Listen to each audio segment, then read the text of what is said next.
trouvons aujourd'hui à un moment où plus personne ne peut nier les effets de la pollution sur la santé et à un moment où, suite à la COP21, qui a été une conférence réussie avec un accord historique, nous en sommes au stade du passage à l'acte sur nos politiques volontaristes en matière de lutte contre la pollution. C'est une vieille maison qui a 37 ans, une association qui est de surveillance de la qualité de l'air, comme les autres associations régionales qui existent sur toute la France, et qui donc fait à l'honneur de faire la surveillance sur l'Île-de-France. Ici, vous avez le laboratoire de mesure et de métrologie.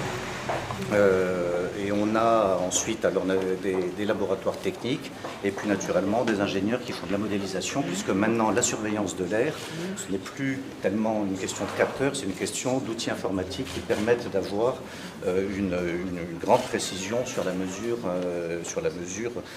presque à 10 mètres près. Voilà, il y a quelques modèles qui sont en démonstration ici. Deux polluants majeurs, les oxydes d'azote, surtout liés au trafic. Et là, on voit l'évolution année après année, l'amélioration de la qualité de l'air sur l'Île-de-France, avec une diminution de la population exposée à la pollution. Mais néanmoins, vous allez voir, en 2015, on a encore 1,6 million de Franciliens qui sont exposés à la pollution. Et un Parisien sur deux qui sont concernés.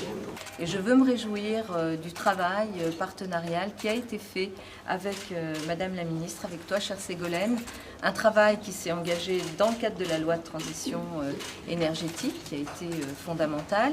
Et puis un travail qui s'est poursuivi sur les questions de pollution, avec aujourd'hui un dispositif législatif et réglementaire qui permet aux collectivités, à la ville de Paris, de pouvoir compter sur des mesures qui vont permettre de diminuer la pollution de l'air dans Paris.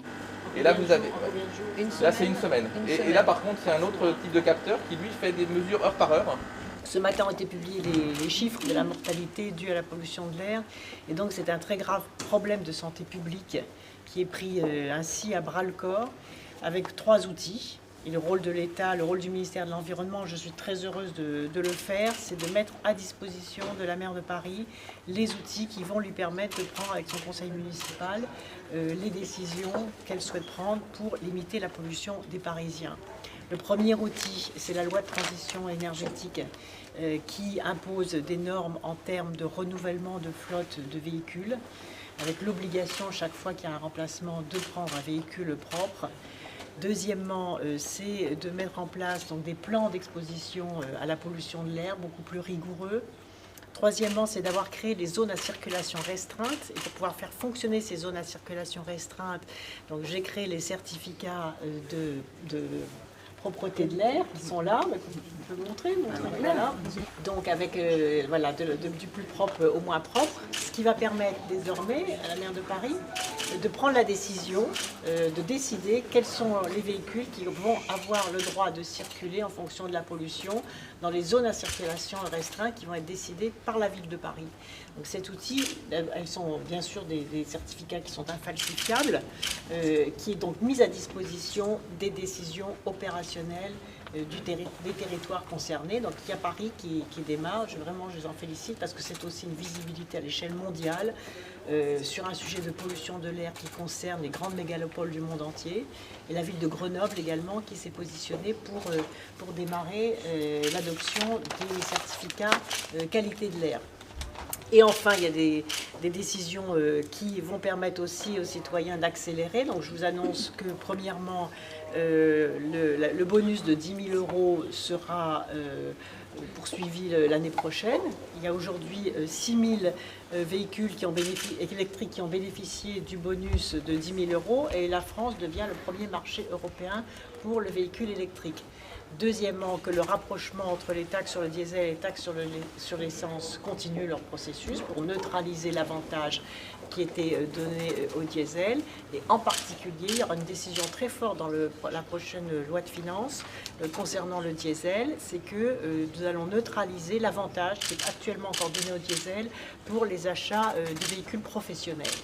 Et donc nous allons résorber cet écart sur 3 ans, parce qu'aujourd'hui encore, les entreprises ont intérêt à acheter des véhicules diesel parce qu'elles bénéficient d'un allègement de TVA, ce qui n'est absolument plus justifiable. Et enfin, il y a le crédit d'impôt transition énergétique qui va aussi être poursuivi l'année prochaine, avec, je le rappelle, dans ce crédit d'impôt de transition énergétique, les déductions fiscales pour l'installation de bornes électriques.